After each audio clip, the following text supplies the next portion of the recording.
Okay, thanks, Arvind. I'm Sean Ang. Okay, I'm basically an activist and also a political observer. Okay, I've done work in Southeast Asia, giving trainings and helping activist groups develop new bloggers and help human rights organizations. In other countries, when we discuss history, it's not political.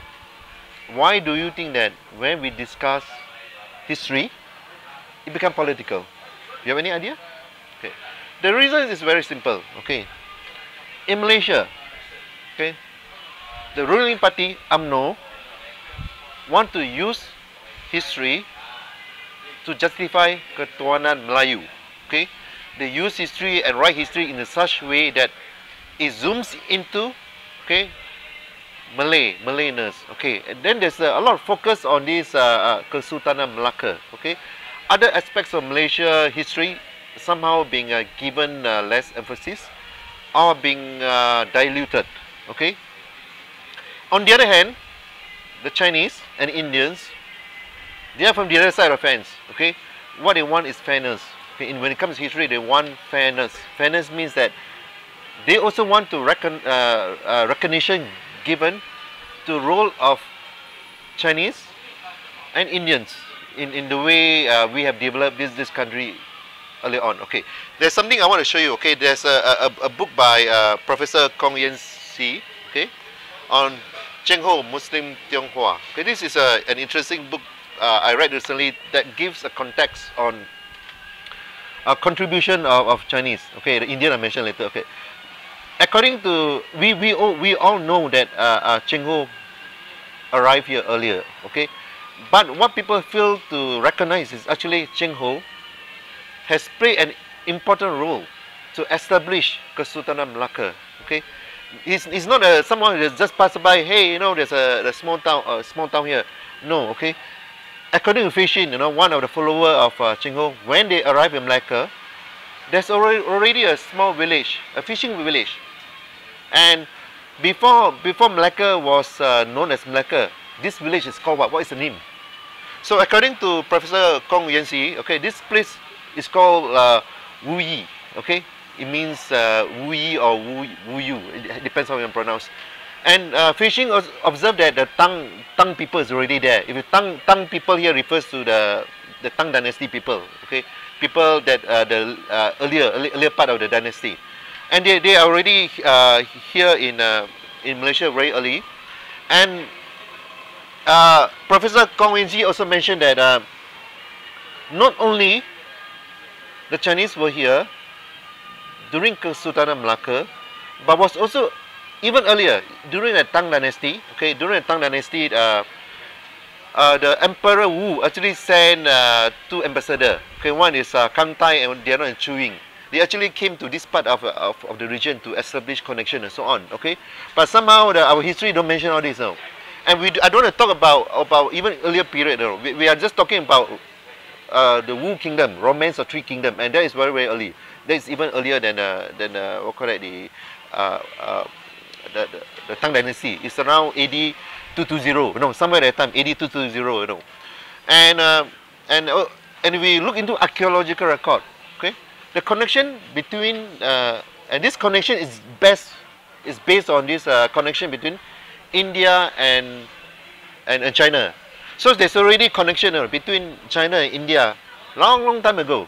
Okay, even first century, you know, even during Han Dynasty, you know. But all this time, all these incidents are not being recorded. Okay, so we must recognize that connection between the Indians and the Chinese happened much earlier, and this is based on archaeological record. Okay, and I think there's a lot of our government, when it comes to history, we need to pump more money. We need to dig up all this information to show that the connection between the Indians and the Chinese are even earlier. Okay, and who are these Malays? Okay, some of these Malays are actually as a result of interbreeding. Okay, between Chinese and the Indians. You know, and they what correct? Look, we have a friend here. Look, Chinese. We have a friend here. He's a Chindian, right? But he looks a little bit like Malay, right? So you see, those days, right, there's connection between Indians and Chinese. There's a lot of intermarriages, and Some of them actually, you know, reside in this region, and they converted to Muslim. So that's why that's how the Malay is associated with Islam. But those days, right, basically, you know, people accept what they are, you know. So that's one thing. And we are talking about the role of Indians, right? You know, Lembah Bujang. Okay, so this is the evidence that the Indians has played a very important role here. If you go to Google, go to Wikipedia, you know, the map is there. You know, the Chola Kingdom covers not only in southern India but the whole of Southeast Asia, and they occupy this region. Okay, if Chola have occupied this region, peninsular Malaysia, what it means? It means the Indian already been here earlier, and why not we give recognition to the Indian as Bumiputera, right? So this is an issue when it comes to history, you know, why the Indians are not given recognition. If you look at Lembah Bujang today, okay, you try to compare Lembah Bujang and Istana Melaka, which they built based on Tun Sri Lanang's drawing or some other drawing, you see. You try to compare, okay. The civilization in Lembah Bujang is so great.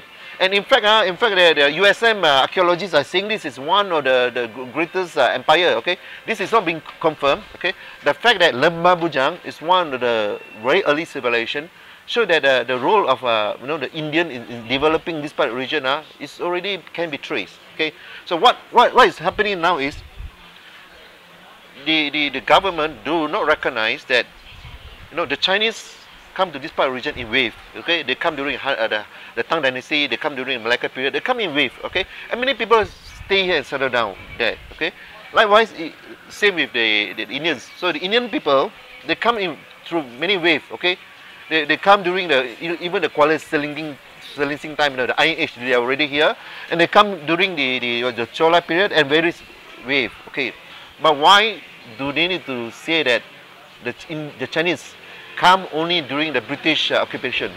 Why do they need to say that the Indians come only when the British bring them as for the plantation? When history shows that the connection between Indians and the Chinese, they have been here all this while. So I think it's timely that we need to recognize the Chinese and Indians as Bumiputera as well. Okay, because it's not fair that the early Chinese, for example, the Baba Nyonya, they have been here so much earlier, 4 or 3 generations earlier. Then we have one wave of Indonesian that come a generation later. They have been given a Bumiputera status. I think this is not fair. Okay, so we need to give Bumiputera status to Chinese and Indian as well, because history shows that they were here even earlier.